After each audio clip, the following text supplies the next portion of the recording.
చరిత్రతో ముడిపడ్డ నేల, అభివృద్ధికి ఆనవాలుగా మారుతున్న వేళ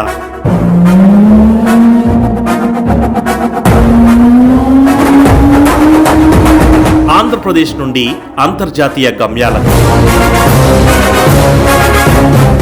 తెలుగోడి పేరు ప్రపంచంలో ప్రతి మూలకు.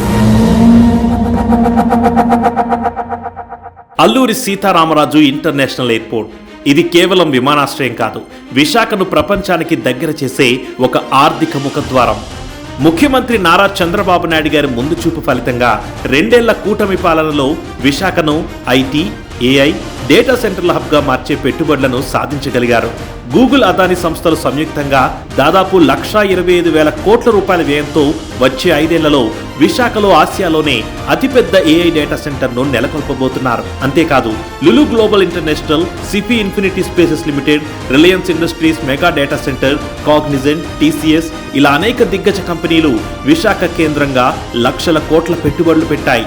ప్రపంచంలోని ప్రధాన సబ్మెరైన్ ఫైబర్ ఆప్టికల్ కేబుల్స్ తూర్పు తీరాన్ని తాకే కీలక ప్రాంతంగా విశాఖకు ప్రత్యేక గుర్తింపుంది. ఈ కేబుల్స్ ద్వారానే ప్రపంచ ఇంటర్నెట్ డేటాలో భారీ భాగం ప్రయాణిస్తుంది.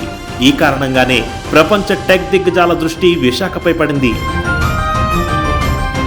ఈ తరుణంలో అల్లూరి సీతారామరాజు అంతర్జాతీయ విమానాశ్రయం రూపుదిద్దుకోవడం విశాఖ ఆర్థిక ప్రగతికి గొప్ప వేగాన్నిచ్చింది. ఒకవైపు సముద్రం ద్వారా సరుకు రవాణా, మరోవైపు ప్రపంచాన్ని కలిపే డిజిటల్ డేటా మార్గాలు, ఇంకోవైపు అంతర్జాతీయ విమాన కనెక్టివిటీ. ఈ మూడు ఒకే నగరంలో కలిసినప్పుడు ఆ నగరం కేవలం అభివృద్ధి చెందదు, ప్రపంచ పటంలో కొత్త ఆర్థిక శక్తిగా ఎదుగుతుంది. ఈ ఎదుగుదల కేవలం విశాఖకు మాత్రమే పరిమితం కాదు, ఉత్తరాంధ్ర ప్రాంతం అంతటికీ లబ్ధి చేకూరుస్తుంది. భోగాపురం చుట్టూ ఇప్పటికే హోటళ్లు, కన్వెన్షన్ సెంటర్లు, లాజిస్టిక్ పార్కులు, ఐటీ పార్కులు, వాణిజ్య సముదాయాలపై పెట్టుబడిదారుల ఆసక్తి పెరుగుతోంది. విమానాశ్రయం పక్కనే జిఎంఆర్ ఏవియేషన్ యూనివర్సిటీ రాబోతుంది.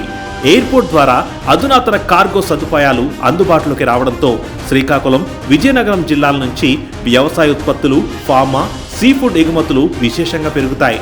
అరకులోయ, లంబసింగి, బౌద్ధారామాలు వంటి ఉత్తరాంధ్ర పర్యాటక కేంద్రాలకు దేశ విదేశీ పర్యాటకుల రాక పెరుగుతుంది. దీని ద్వారా వేలాది మందికి ప్రత్యక్ష, పరోక్ష ఉపాధి అవకాశాలు లభించనున్నాయి. ఆగస్టు 1వ తేదీన ప్రధాని నరేంద్ర మోదీ గారి చేతుల మీదుగా ప్రారంభం కాబోతున్న అల్లూరి సీతారామరాజు ఇంటర్నేషనల్ ఎయిర్పోర్ట్తో విశాఖ రేంజ్ ఇప్పుడు నేషనల్ కాదు, ఇంటర్నేషనల్.